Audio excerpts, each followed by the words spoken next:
The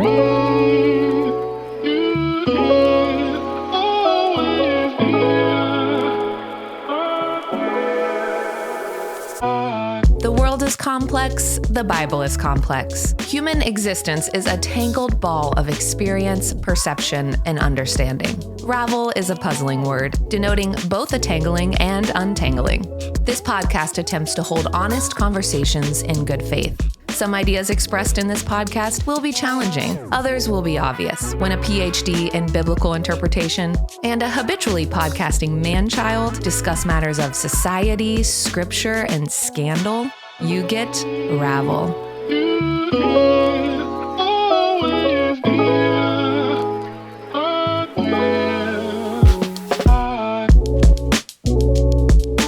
Hey everybody, you are listening to Ravel, and it's me, your best buddy Basil. And with me, as always, I've got the loquacious, the bodacious, and flirtatious Dr. Christopher Ryan Cates. How are you little rascal? I'm well. How are you doing? I'm good. I've got my rhyming dictionary out. Yeah. I'm feeling good. Yeah, that's good. Yeah. It's Sunday afternoon. It is Sunday afternoon. This is we've gotten a little off schedule recently, and we understand this, and we know more than anybody how your favorite podcast getting off schedule can just throw your whole entire life into a sort of whirlwind of uncertainty, and we apologize for that, and we're trying our best to get back on track here. It really can be. I know that, when I have a podcast that I like to listen to, and I know it's there at the same time and day every week, and you go and it's not there, it can really mess you up. But that's a problem. The baby is making it hard for me, and you have your own excuses too. So and I am a baby. And we all know how hard it is for babies to stay on schedule. Oh man. Yeah. We can get all caught up on that. But we're here now.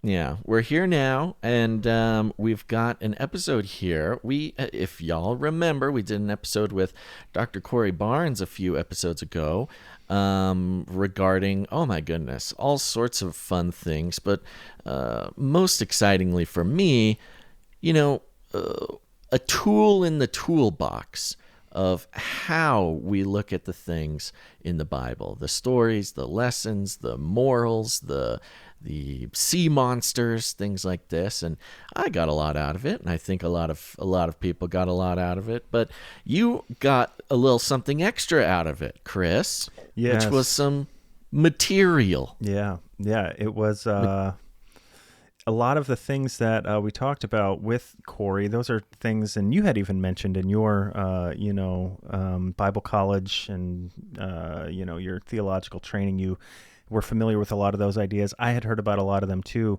But as we were talking with him, I'm also sermon prepping, and it turned out that the sermon for this week, most everybody who's a regular listener knows that at my church we're going through the Gospel of John, and I was working on the passage from John chapter 6 where Jesus walks on water.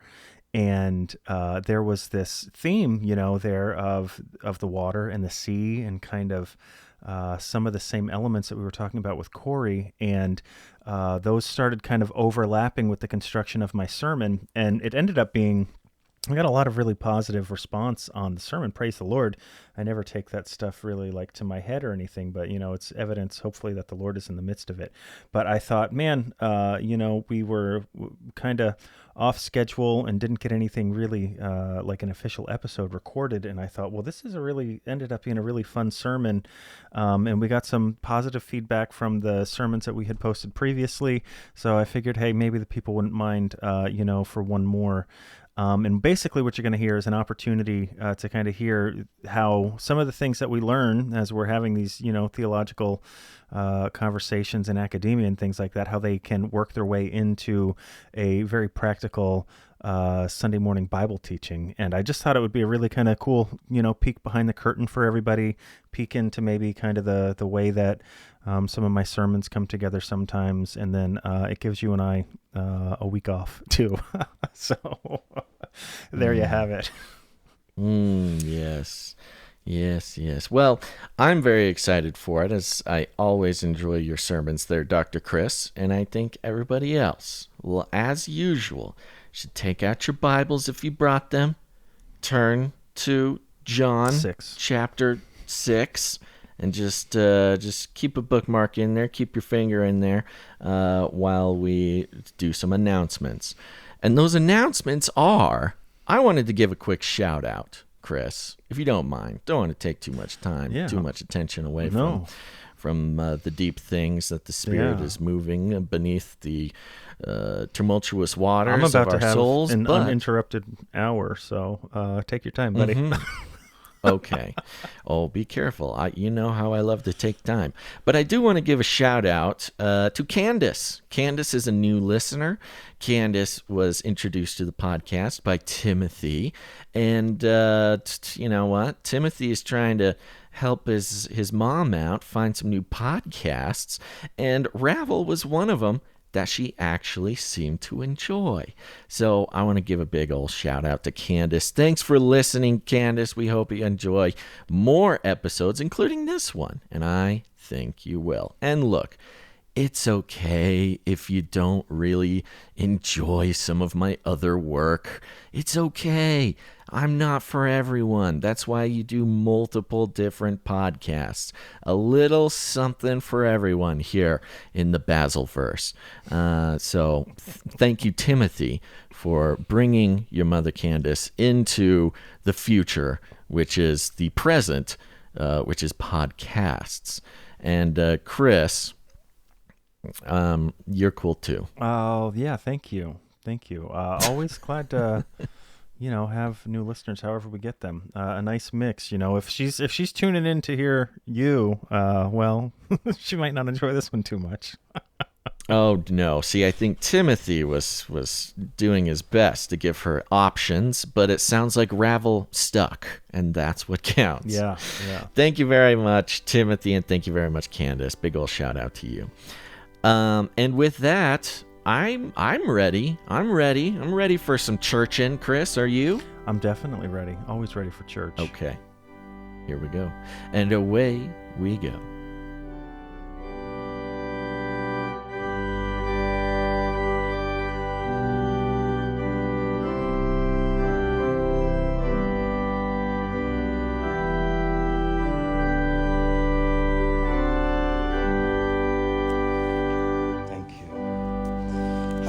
I'm going to start with just a quick apology. I won't make it too long.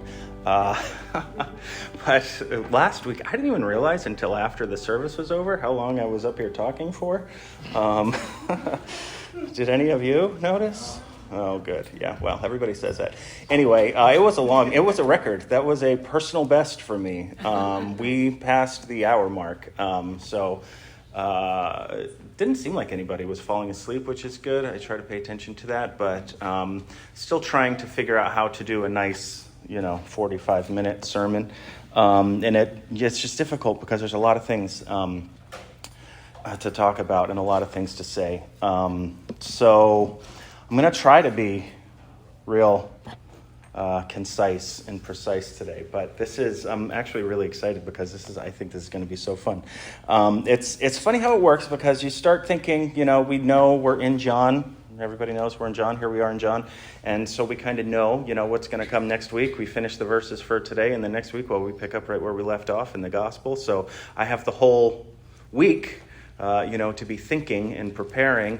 And I knew what was coming this week. If you guys have your Bibles and you're in John right now, we're in John 6. And we had just finished last week talking about when Jesus feeds the multitude with the 5 loaves and the 2 fish. Angela and I were just into Art, and some others were up for a little family getaway up in Myrtle Beach. This week, we just got back late last night, but we were up there, and her sweet, sweet aunt was there, dear Aunt Beth, Art's sister, just a wonderful lady. And I'm up there, and I'm still, kind of working because you just can't really get away from work, especially with phones and the internet and stuff, and trying to figure out how we're going to get everything together for Saturday. We put out, put the word out there. And as Bo said, we've just been having people sign up. And we ordered some backpacks, and it wasn't quite enough. And I was sitting there thinking, I don't know where we're going to get the backpacks for all these kids that are signing up. And I'm like lamenting as we're sitting there at the table. Angela was there, I think Art was there, and Beth and her husband. And I'm just like, I don't know how are we going to get the backpacks for all these kids that are signing up? And then she says, she said, you just gotta have faith. It's just like the 5 loaves and the 2 fish. And I was like, oh yeah, right. The sermon that I preached 2 days ago. Right. Yes, it is just like that. And it was, very, very encouraging. And as I was up there at the beach and thinking, I'm just going to use this as an opportunity to talk about my son. Because we were up there, and the first night that we got there kind of like in the Angela went up before me, and I stayed back and was here last week with you guys, and then I got up there and we went down to the beach. We were in Myrtle Beach. If you don't know where that is, it's northern South Carolina, right at the border there, and the Atlantic Ocean. So not like when you go to Clearwater and the waves just kind of just like splash in, or if you ever for any reason would go to Green Key Beach and the water doesn't even move over there. It's quite stagnant and smelly. Over in the Atlantic, they have actual real waves. And when I first got there, this first day, it was very, very windy. And we were going to just go for a walk on the beach in the evening hours there. And I took little Simon down to the water to show him the water. And I have a picture. And oh my gosh, look at that face. I wasn't posing. I think I was just getting the wind was blowing fiercely. Look at his little hair flipping. And he was like super pumped. He like really, really enjoyed it. And we were kind of sitting there in the water, as it can be there on the shores, a little bit unpredictable.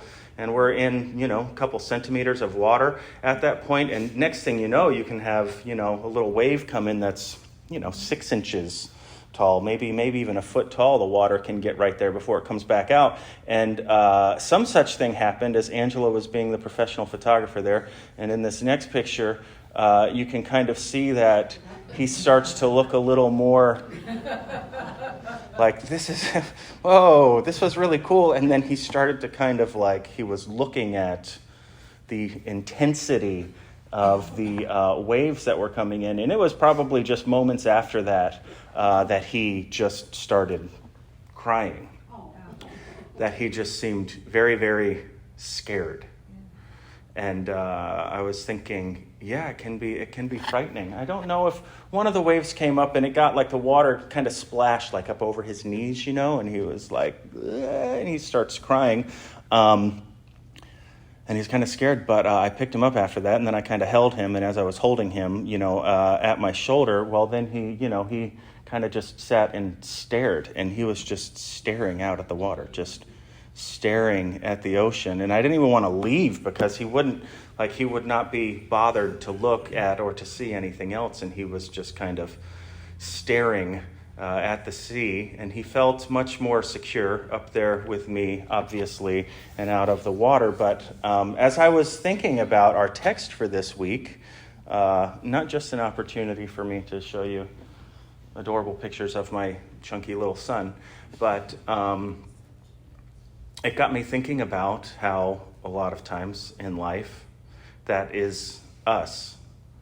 We kind of feel like these little kids, little babies standing kind of at the shore of life, if you will, and looking out into the vastness of the sea, and not just wondering about the water itself, but maybe even the things that are in the water, some of the monsters therein. And that is why this morning we will be in John 6:16 to 21, and we are talking about sea monsters and the Savior.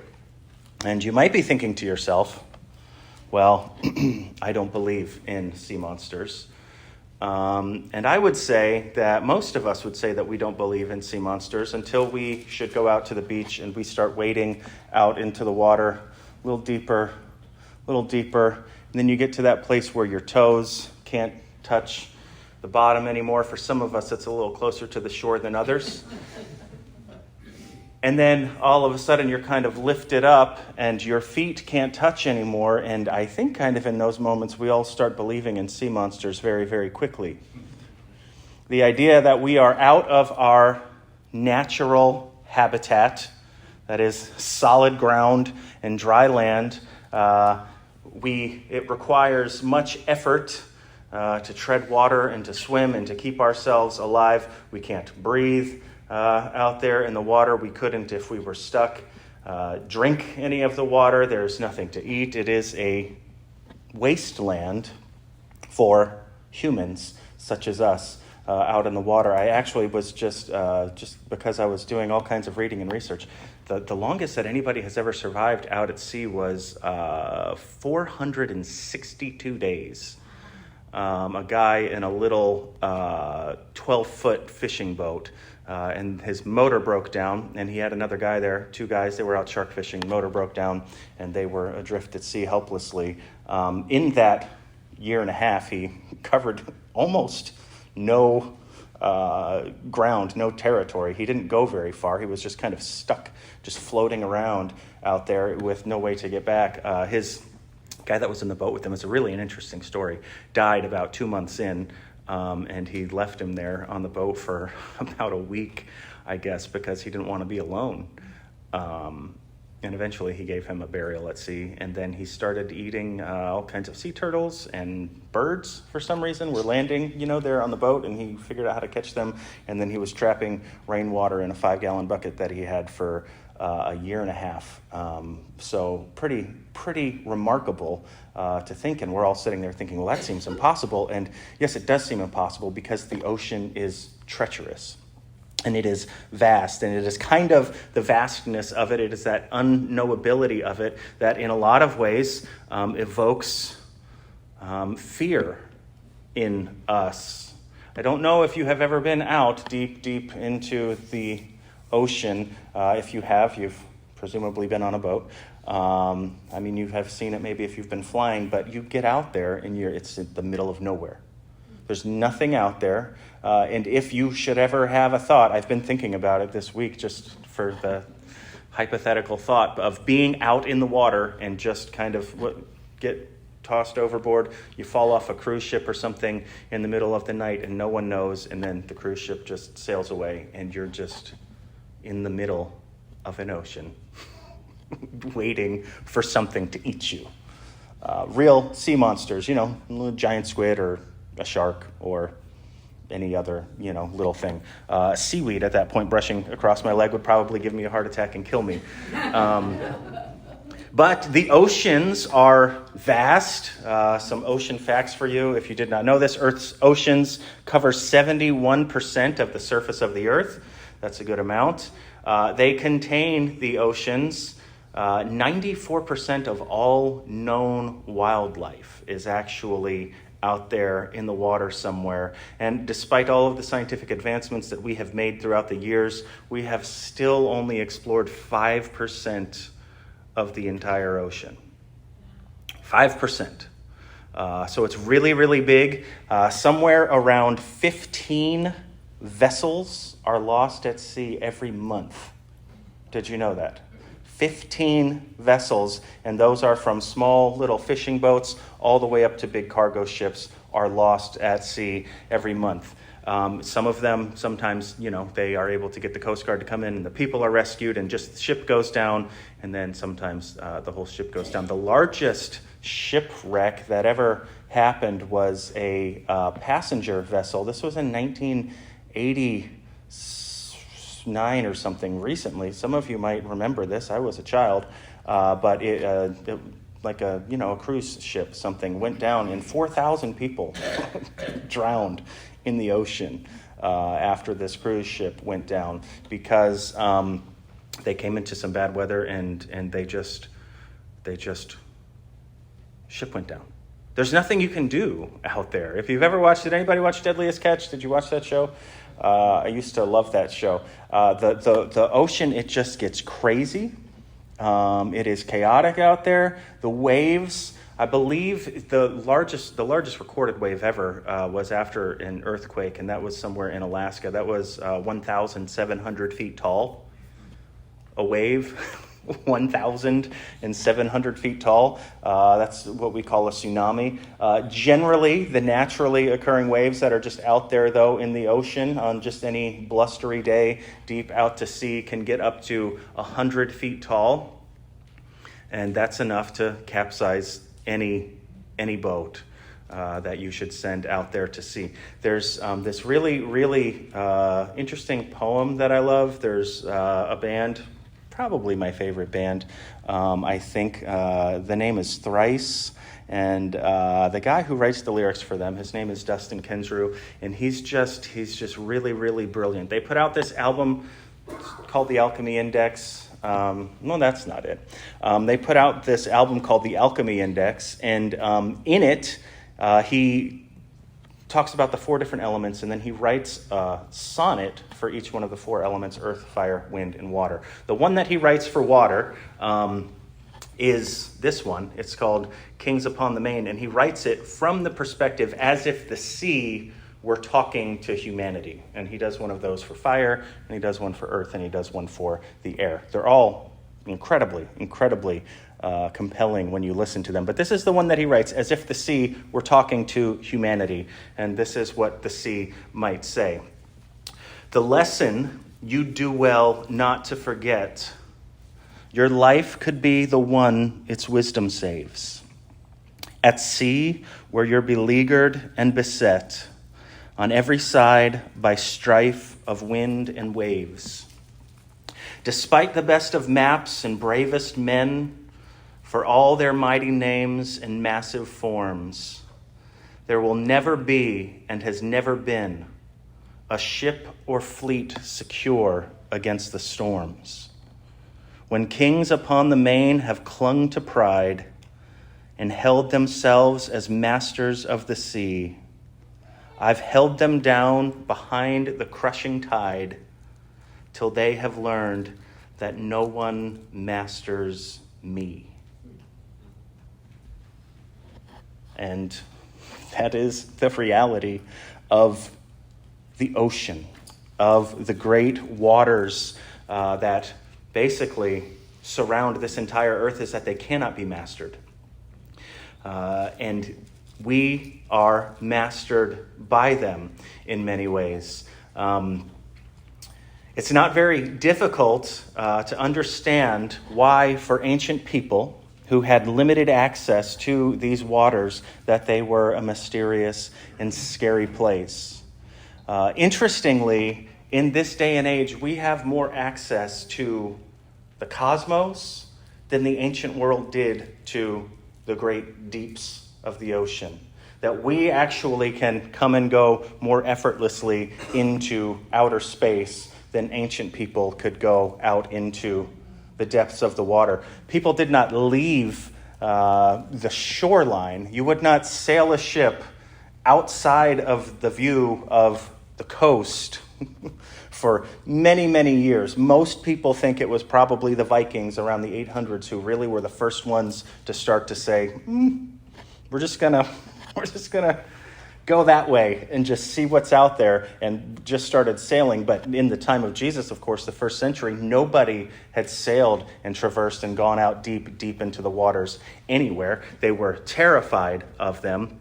And according to all kinds of different ancient myths and creation myths in particular, the waters were ruled by terrible, terrible monsters. This is a map of Iceland, and you can see it kind of looks like Iceland. This was created in 1590, so getting closer to the modern era. And if you can see there's all kinds of fantastic beasts that are in the water there, that are coming up from the water, because at this point they didn't know what was out there. They would be out to sea, and you would just see some big, massive thing just kind of maybe come out of the water and back down in, and you had no way of ever getting a look at it or knowing what it was, and it was a terrifying, terrifying place for people in the ancient world. Because of that, many creation myths even, centered around the ocean. That it was kind of from the ocean that the world was made. There are two different stories, mythos, that come out of Mesopotamia, the Fertile Crescent, the area where almost everybody, secular or a believing Christian or a person of any kind of faith, believes that humanity started from, was in the Fertile Crescent. And it was right there that we have the earliest stories of the creation of the world. We find one in Babylonian, which is called Enuma Elish.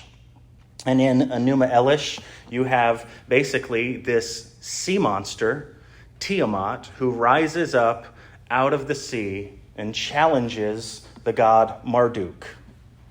So Tiamat, this sea monster, comes out of the sea, and there is this god reigning somewhere in the heavens, Marduk, and they have a little fight, and they fight each other, and Marduk subdues Tiamat, the sea monster. And then in Ugaritic, which is probably the most ancient civilization that we know of, there is one called the Baal cycle. You might be familiar with the name Baal. And in this one, Yam, which is actually the Hebrew word for sea, so this is the god of the sea, Yam rises up out of the sea also and challenges Baal to a fight, and Baal defeats Yam in this fight. And what's very interesting is we see something pretty similar to this in the Genesis account of creation. And there is a whole long apologetic discourse that I could go into here about when you find these similarities in these ancient stories. And then a lot of people will say, well, see, Judeo-Christianity is no different from this other story because it's really, they're just the same story, just being told in different ways. And I would say of that, isn't it interesting that everybody seems to be telling the same story? That everyone seems to be telling the same sort of story, and then we just have to try to figure out which one of these has the actual claim to truth here. But in Genesis 1, this is the Genesis account. You have in Genesis 1:1, you're all familiar. In the beginning, God created the heavens and the earth was formless and empty.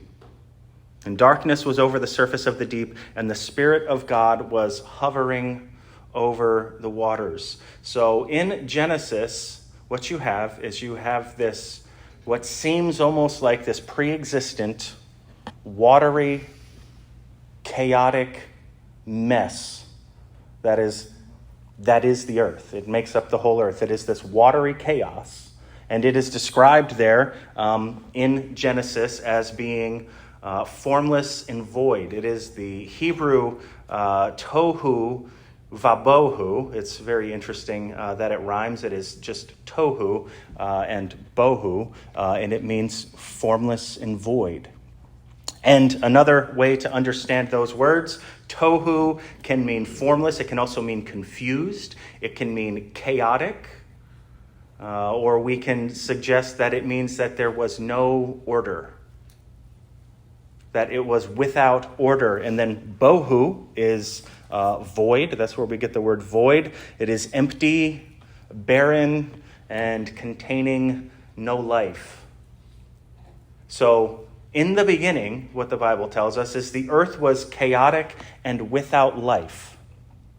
And the Spirit of God comes down over the chaos and over the death, and then he begins to speak life and order into the earth.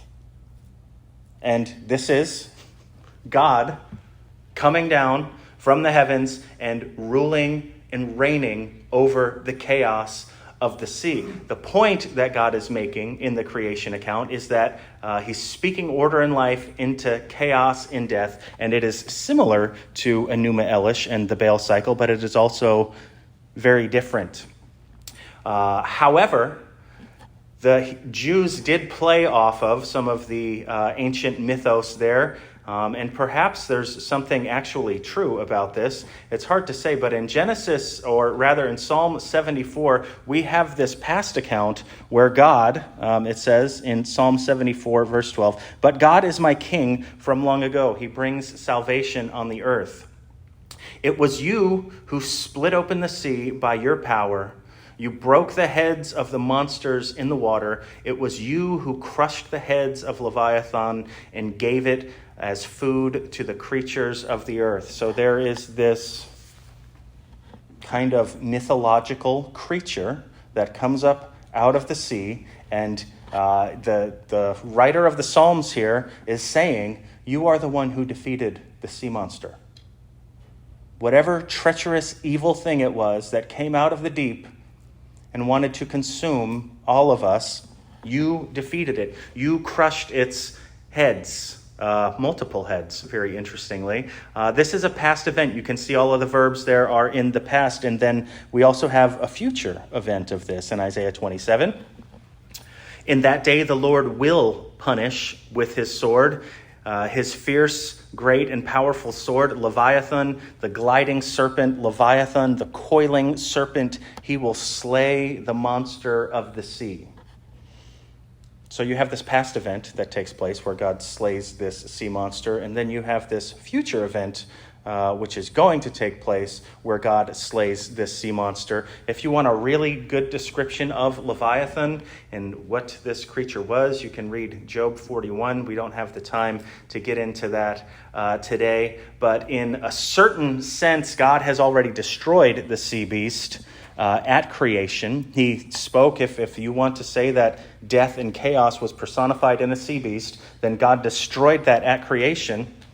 But then the fall took place and threw the world back into chaos and disorder again. And this is why there is another future eschatological event which is going to take place where the promise of the sea beast being destroyed will be fulfilled once again. And you can see this very clearly in Revelation 13. And as John, the disciple whom Jesus loved, who we're going to hear from here in just a moment, saw this vision, he said that the dragon, and this is, of course, the dragon is Satan, stood on the shore of the sea, and I saw a beast coming out of the sea.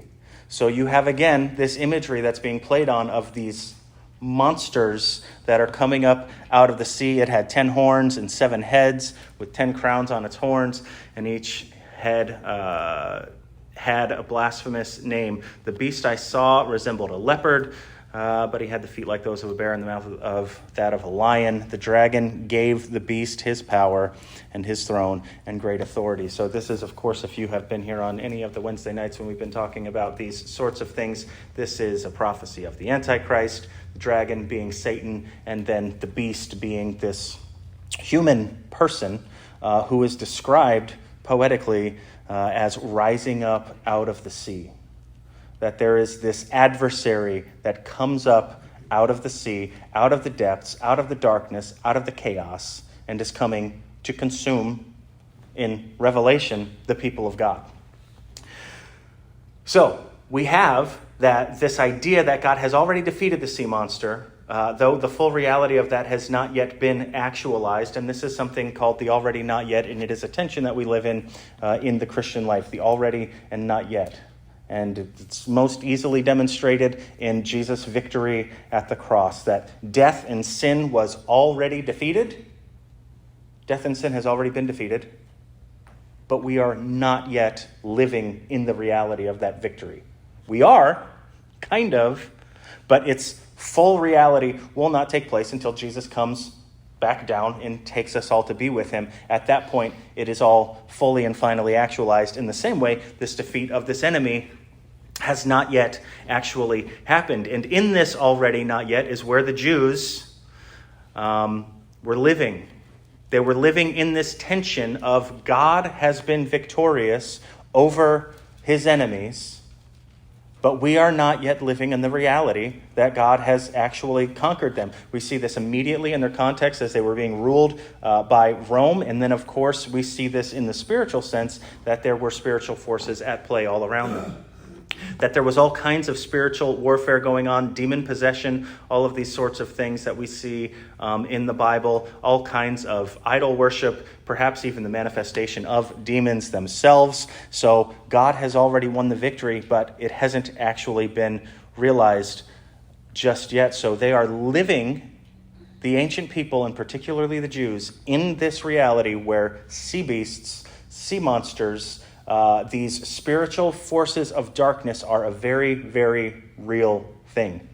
And it is in this context that the story takes place. The story that we are going to hear today is of Jesus walking on the water. It takes place at the Sea of Galilee. And while the Sea of Galilee is not an actual sea as we might understand it today, we talked about this a couple of weeks ago, it is the closest thing to one that most Jews would know. And even more than that, it symbolized all of the same things that the ocean would have. So a sea, when we're talking about it in Greek here, it is just referring to a large body of water. So that is why the Sea of Galilee, again, it's a big, big body of water. It is referred to as a sea, but it still typifies, symbolizes, and embodies all of that, all of the pictures, all of the fear, all of the monsters, all of that would be out in the great ocean. The Sea of Galilee, I have a satellite image of it here for you. It is some 600 feet below sea level. I don't have a picture. It's on the desktop. You might be able to drag it in there somewhere. It's a really good picture. We're going to need it. You can get it in there. I believe in you. It's some 600 feet below sea level, making it the lowest freshwater lake on Earth, the lowest freshwater lake on Earth, and the second lowest lake on Earth, second only to the Dead Sea. That's right. Good job, everybody. The Dead Sea, which is the lowest lake on Earth. There it is. There's the Sea of Galilee. So, 600 feet below sea level. It is some 13 miles long. So if you were going to measure from top to bottom there, it is 13 miles. And then it's at its widest point, it's 8 miles across. And at its deepest point, we have now discovered that it is about 200 feet deep at its deepest point. So that's pretty deep. Nobody in the ancient world was ever getting down to the bottom of that thing to see exactly what was down there, what might be living there, or where it went. And you can see that it's situated in the middle of a couple of mountain ranges right there. It basically is in a wind tunnel. You can see you have mountain range on either side of it, and then this kind of low plain area. You even have kind of a mountainous region up there in the north. So as every once in a while, wind would come through, and it essentially gets trapped in there, and it creates this sort of turbulent miniature little storm right there just over top of the lake. The weather can get very bad very, very quickly on the Sea of Galilee. And in this story, you might remember that in John 6, if you have your Bibles, in verse 1, it says that Jesus crossed over to the far side of the lake. So if you go to the lake again, the far side, they would have been over here. You're going to have Capernaum, which is where kind of the headquarters there is going to be up to the north, kind of west of the lake there. And the far side of that lake is going to be over there along this mountainous region over here. We talked about Tiberias, too, the other week. If you see that little area right in the middle on the left-hand side that kind of looks like a city, that's Tiberias, where it gets that name, the Sea of Tiberias.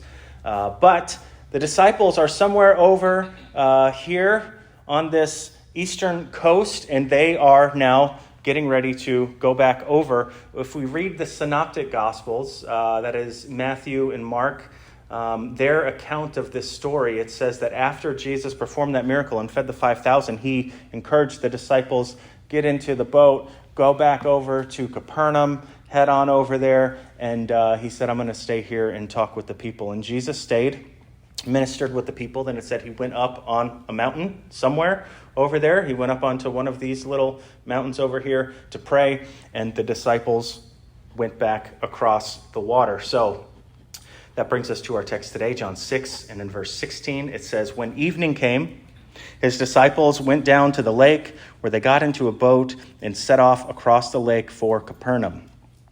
By now it was dark, and Jesus had not yet joined them. A strong wind was blowing, and the waters grew rough. And you will remember, as we've been talking about, that John plays very heavily on the imagery and on the symbolism of light and dark in his gospel. That if he's talking about the time of day, or if he's talking about whether it's light or whether it's dark, that these are tied to spiritual realities. And he is setting the tone for this account that is going to take place, that it is taking place in a dark spiritual reality. That these disciples are entering into a spiritual place of darkness. It's not just that it is also at nighttime, which it is. Very interestingly, even for us, things are just scarier at night, aren't they? Aren't bumps when you hear them in the night a little bit scarier than when you hear them in the middle of the day? And it is that same sort of thing that John is playing off of here. It's dark. And then he starts to talk about the water, the condition of the water, and he begins to describe the water in a very similar way that we see the waters described in Genesis. That it is chaotic and dark out in the water.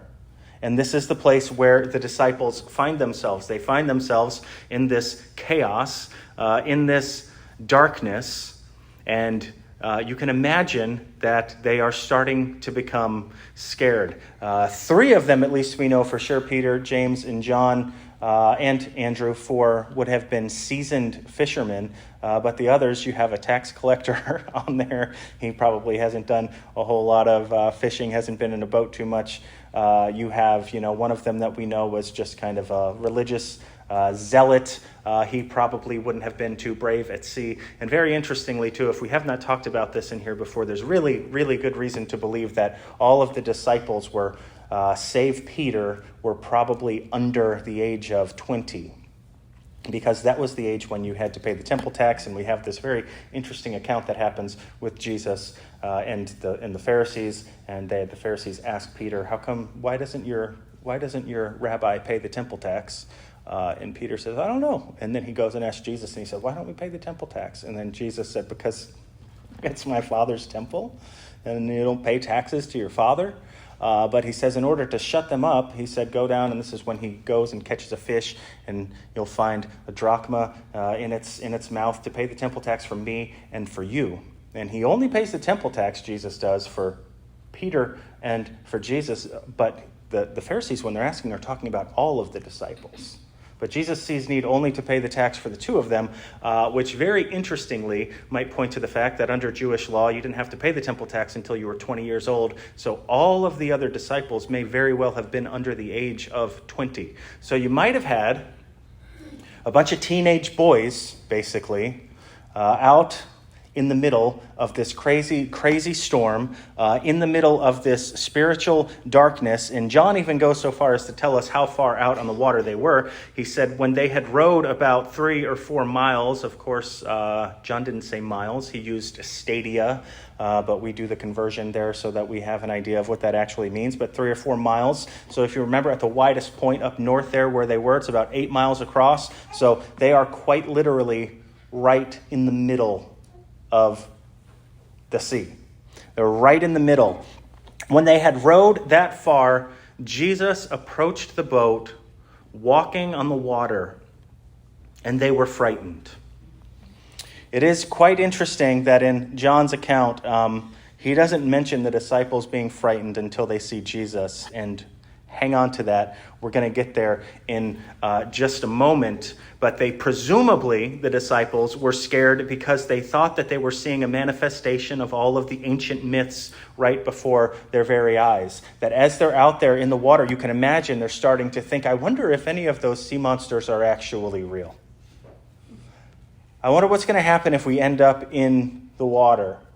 I wonder if I will drown. I wonder if something will eat me. I wonder what is going to happen to us right now. And then they look up and they see what Matthew and Mark describe in their Gospels, that they thought that they were seeing some kind of spirit, that some kind of spirit was coming towards them out in the middle of this watery chaos. And you can imagine that they would be terrified. You have the wind blowing, the waves crashing, the boat creaking, and they're probably considering how well they can swim.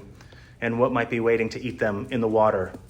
And then you have this weird ghostly figure which appears in the middle of the chaos, and they are going to find that ghostly figure is actually Jesus himself. It is quite interesting, the parallels here that are being drawn between what Jesus is doing and the creation account in Genesis.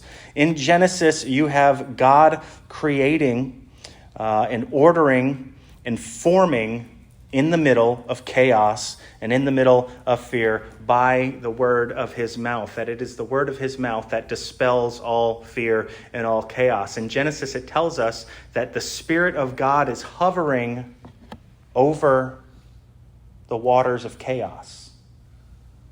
That the earth is chaotic and dead and without any hope of anything, and the Spirit of God comes in and hovers over top of that water and brings order to it.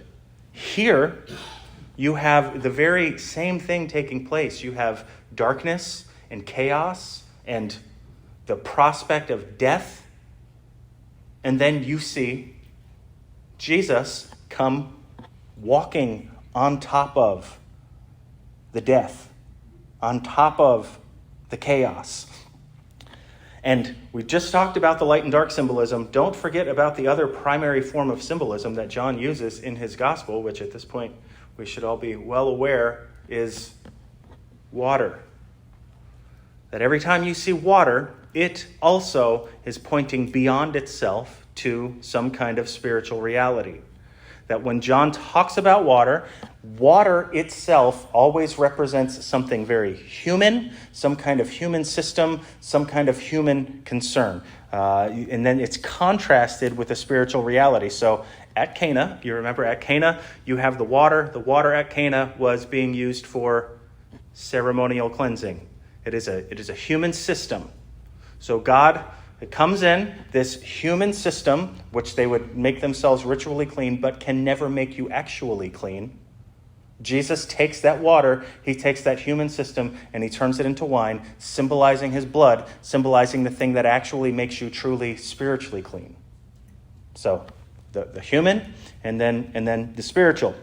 And then you have at Samaria, again, the woman at the well, and the water, and you have the water there symbolizing just what water is. It is what we need in order to survive. It is something that all humans need. You can only go something like 2 or 3 days without water, and then you will die. You need water, and Jesus said it's not this physical water that you really need. What you really need is the living water that I can give you.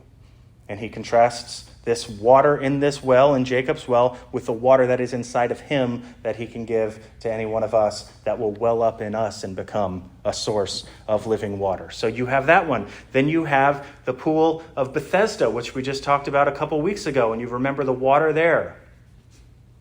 And according to the human tradition and superstitions of the time, the water there, when it began to bubble, when the water was stirred, if you got into the water, you would be healed. And then Jesus contrasts that with himself, who shows up and says, you are not going to find your healing in this water. You're going to find your healing in me. And he takes that human system again and contrasts it with the spiritual reality which is found in himself. So now here, again, we should assume that we're going to see this same sort of pattern, that when John is talking about the water here, what he is talking about is the spiritual reality of chaos, of fear, of disorder, of death, of sickness, of sin, of any sort of thing that might bring horror to your heart and to your mind. All of that is being personified in this watery chaos that the disciples are finding themselves surrounded in. And what Jesus is doing as he's coming, walking across the water here, is not just performing an incredible miracle, which it is, but it is also a very real picture, a very real demonstration of his authority and of his conquesting and vanquishing sin and death and darkness. He is trampling the sea monster, if you will, under his feet. He's walking on top of the chaos. That as we would find ourselves in a situation like that, and we would find ourselves thrashing about and drowning and crying out for help and considering our mortality and waiting for death, because that's what's going to happen in some way, shape, or form. Whether we get eaten or we drown, whatever happens, we're going to die. Jesus comes effortlessly walking on top of all of that. This is told to us basically in other terms in Ephesians 1, and Paul is talking about the power of God, and he says that power is the same as the mighty strength he exerted when he raised Christ from the dead and seated him at his right hand in the heavenly realms, far above all rule and authority, power and dominion, and every name that is invoked, not only in the present age, but also in the one to come. And God placed all things under his feet and appointed him to be head over everything. That he says all powers, all rulers, all authorities, all sin, all death, all anything, anywhere that might be of any concern to you whatsoever, he's placed that under Jesus' feet. And this is what we see being acted out as Jesus is walking on the watery chaos. Again, in 1 Corinthians 15, then the end will come when he hands over the kingdom to God, that is Jesus handing it over to the Father, after he has destroyed all dominion, authority, and power, for he must reign until he's put all enemies under his feet.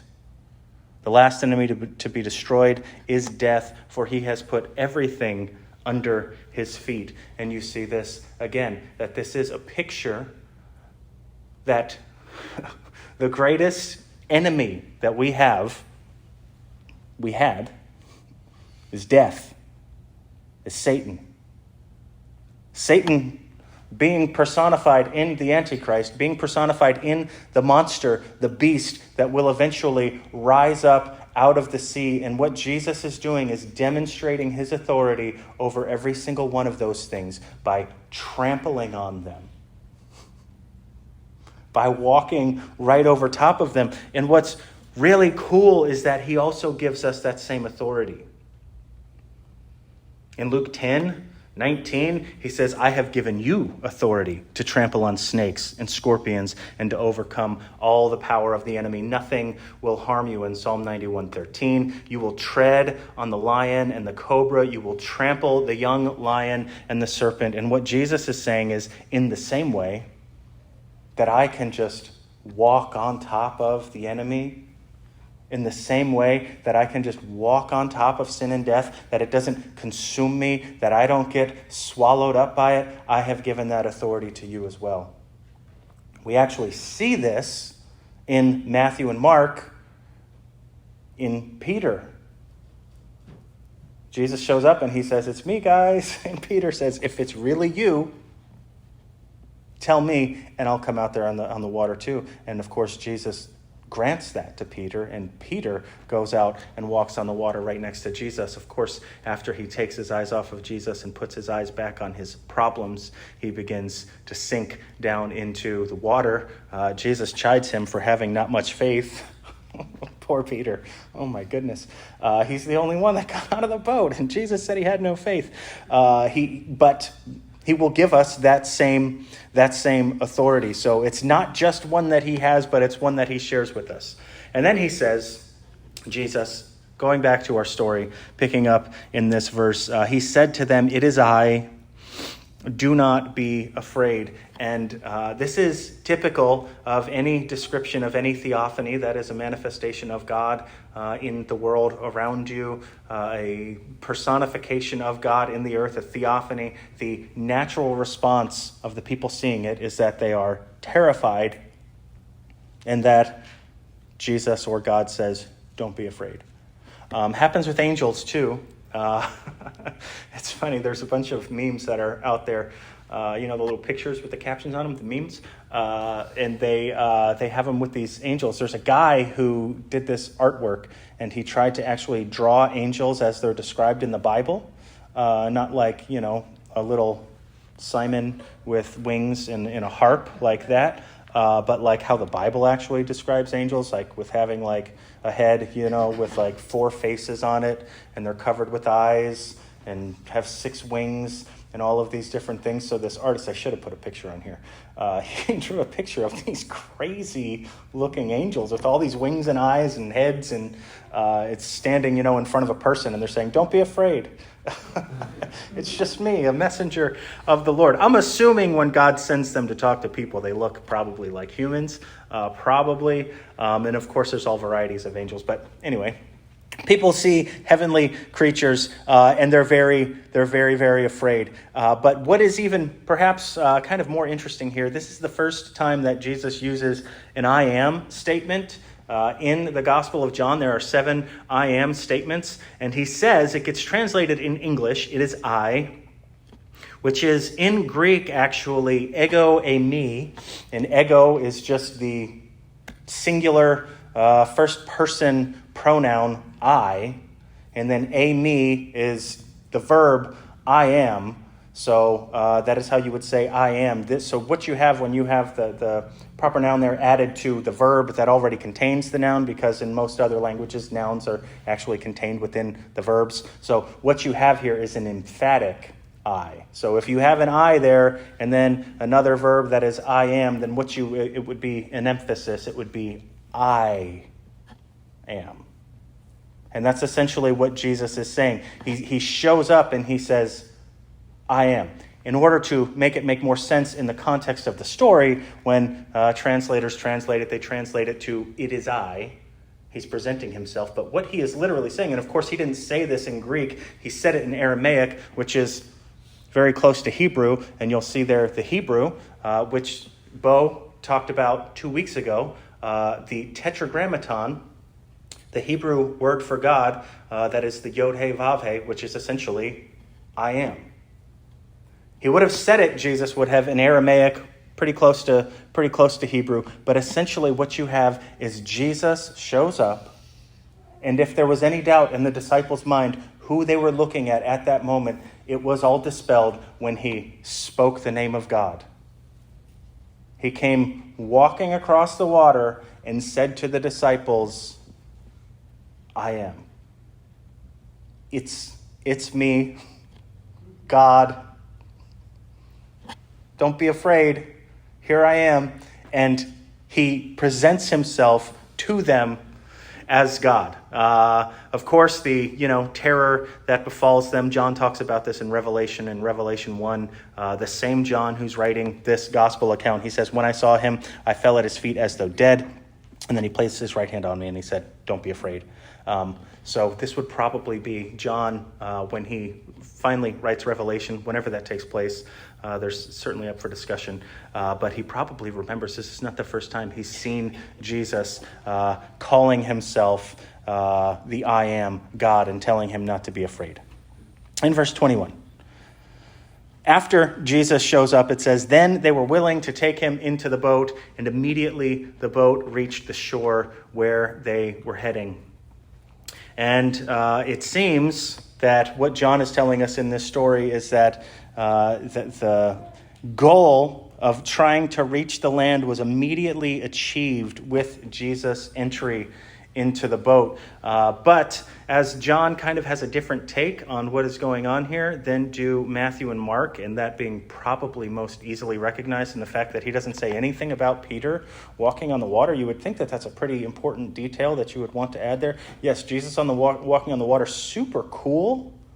Really crazy, a lot of symbolism going on there. We're understanding what's happening, but also Peter walked on the water. Why doesn't John say anything about Peter walking on the water? And then you have also this kind of variation at the end of this story in Matthew 14. When Matthew's telling the story, it says, "And when they climbed into the boat, the wind died down." They being Peter and Jesus, when they got into the boat, the wind died down. Then those who were in the boat worshipped him, saying, "Truly you are the Son of God." And then he says, "And when they had crossed over, they landed at Gennesaret."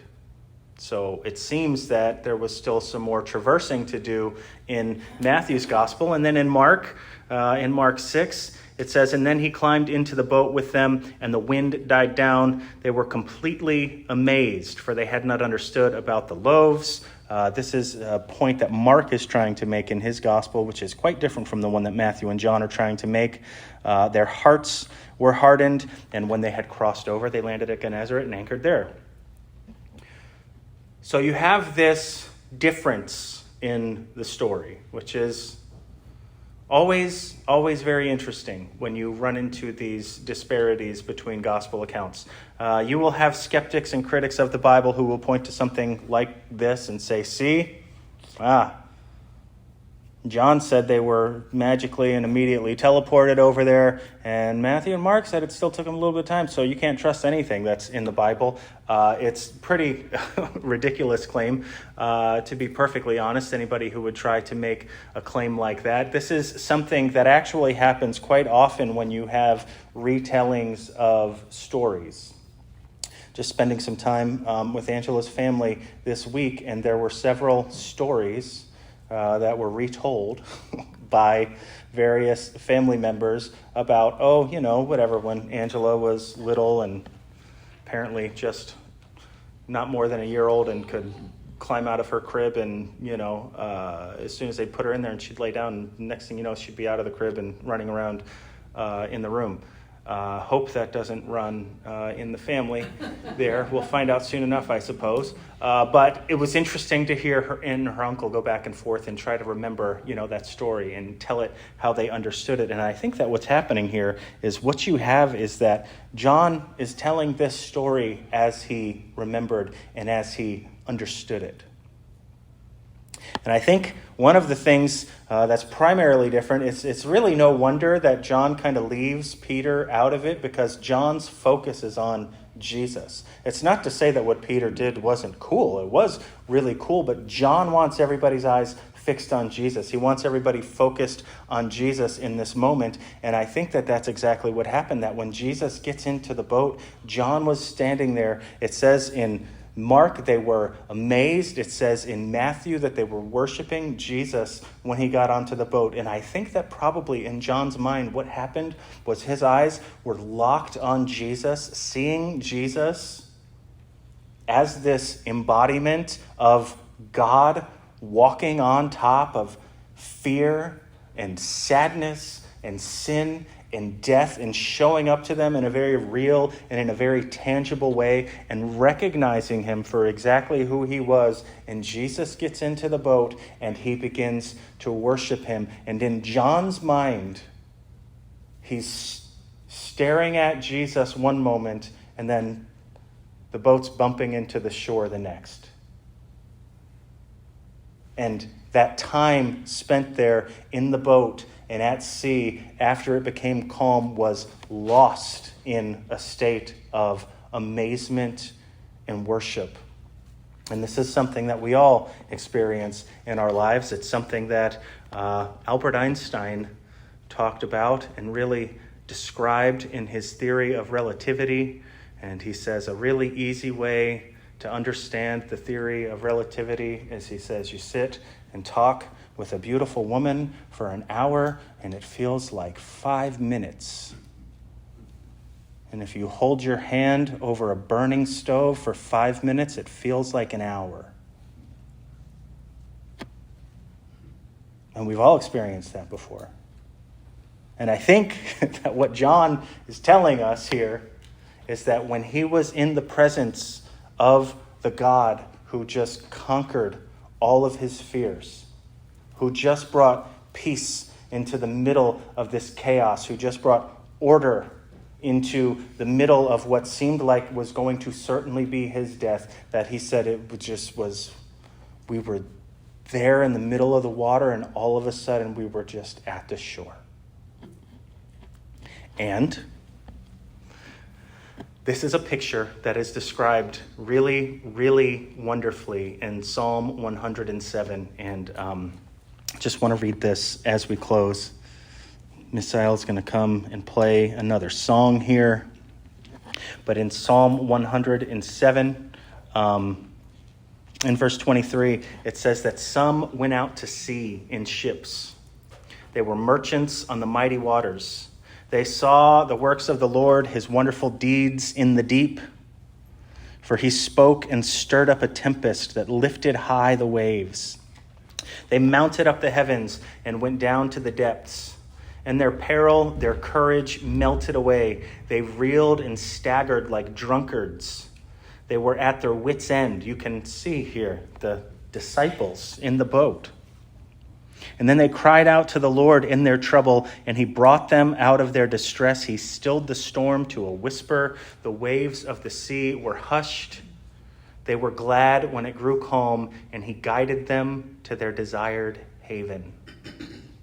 It's crazy. It's like this is almost like a prophecy of what was going to happen with the disciples as they were out there on the water. And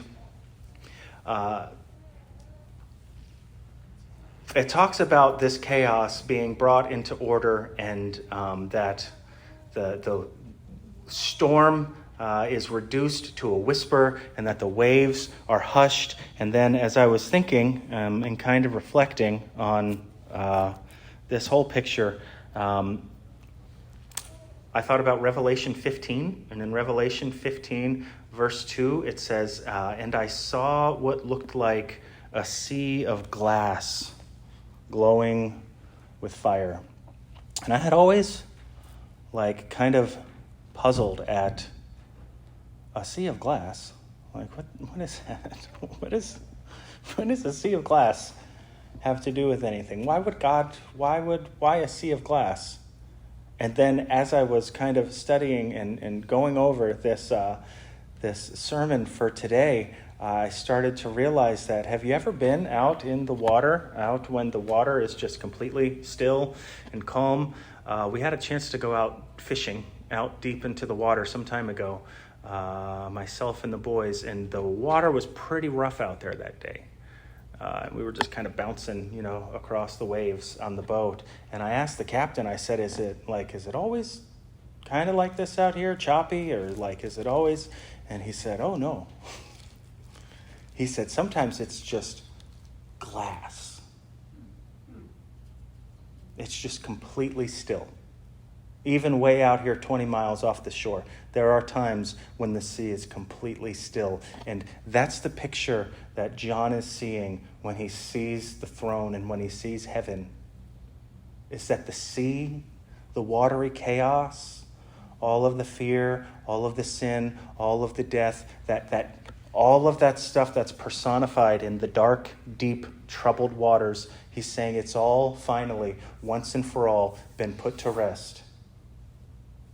And that's the place where we will all be, where we will all dwell in the authority of God, with all of those things having been trampled under his feet, with every monster being vanquished, with every sin being covered.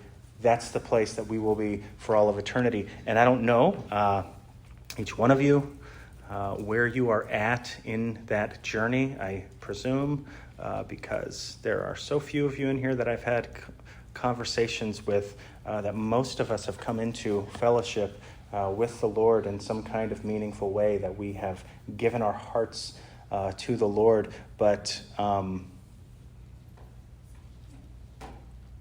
waters around us still get troubled.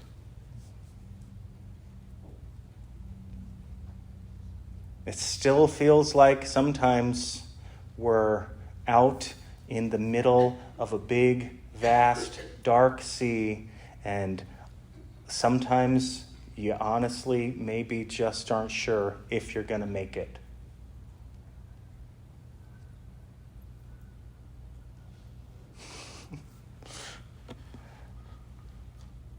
I would say to you this morning, if that's you, I would encourage you to look to the one who walks on top of all of your fears effortlessly.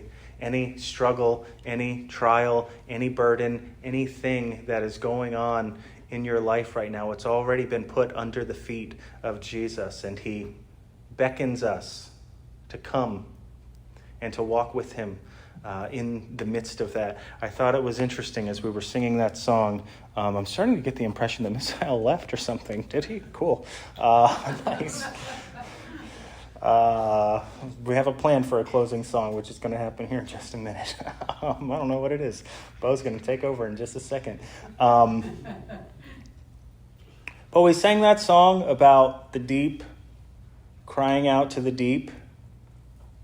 And, as I was thinking about the ocean and all of this deep darkness and all of this crazy, crazy vastness and how we've, never seen and been there and all of that, certain parts of the ocean we know now are miles and miles and miles below the surface, and how deep that is. And when we're talking about the deep, crying out to the deep, and you're talking about the deep things of God and how deep that is, I think that sometimes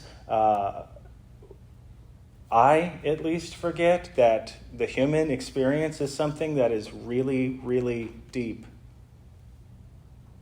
That there are all kinds of real, deep, dark places in the ocean of our heart and our soul, if you will. I should be a poet, huh? Oh my gosh, look at this.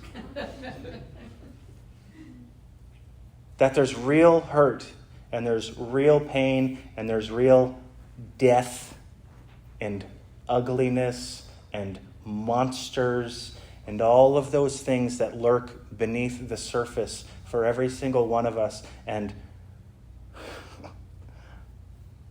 none of it is beyond the reach of God. None of it is beyond the authority of God. None of it is beyond the control of God. And I would just encourage you in this time that I don't know what's about to happen, that you would take and you would bring that before the Lord, and you would ask him to be God in that place. I'm going to pray, and then we'll see what happens. Never know on a Sunday morning here. Heavenly Father, we thank you for who you are, God. We thank you for loving us, God, and we thank you that you have done all of this incredible work, God.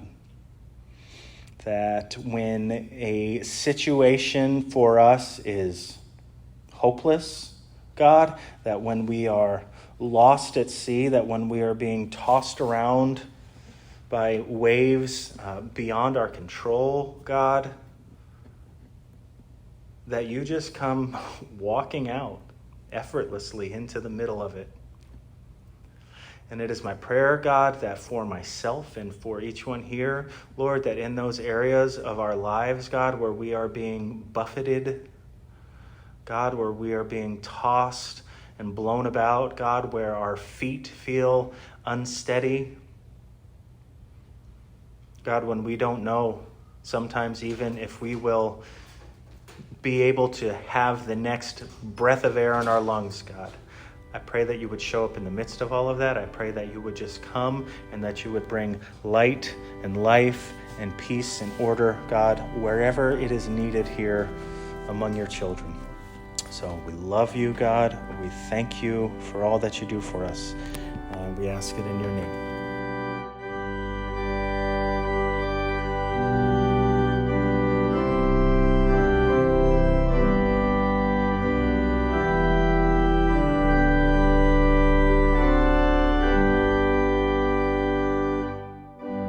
Well, there you go, folks. We hope you enjoyed this Sunday sermon with Dr. Christopher Ryan Gates, baby doctor, baby pastor, baby senior pastor, and baby daddy. Baby daddy. Yes, little Simon. Well, that was very nice, Dr. Chris. And yes, I think...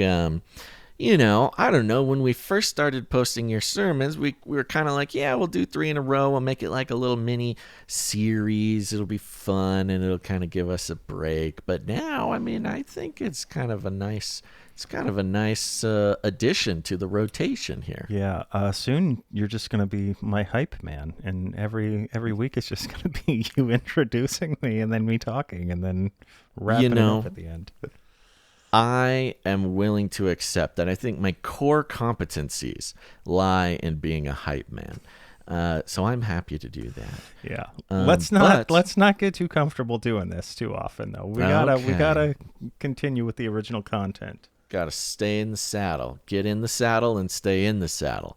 And if we get knocked out of the saddle, like Grandma always said, get back in the saddle. That being said, do you have anything to end with? Are we just going to land this plane nice and easy here? Yeah, no, just, big thanks to Cory Barnes again. Didn't actually, give him any citations by name there, but if you listen to the episode with him, you'll see that, I used some of his verbiage there. Would have normally, if I was reading it from something published or if anybody actually knew who he was. But here you go. Now burn. everybody, here's the public acknowledgement.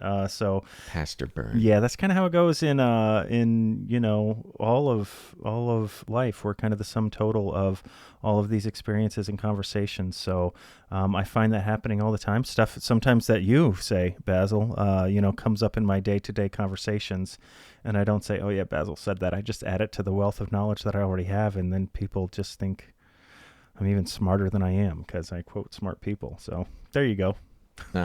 Okay. Love it.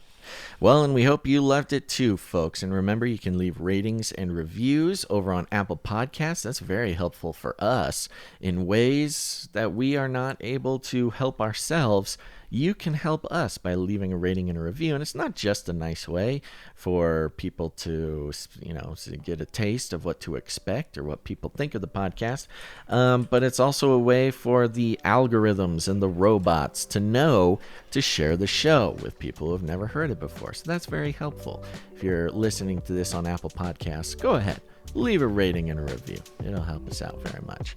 And if you have any questions or comments that you'd like us to address in future episodes, you can email those to contact@ravelpodcast.com. That's contact@ravelpodcast.com. And other than that, just say hi on social media, do the whole thing, and make sure to be back next week for another episode of Ravel. But before we go, Chris, do you have any last words? Godspeed. Thanks for listening to Ravel. To learn more about who we are, what we believe, or how to support this ministry, visit our website at ravelpodcast.com. If you have a question you would like answered on the show, or to let us know how we're doing, email us at contact@ravelpodcast.com. This project is made possible by the prayers and generosity of listeners just like you.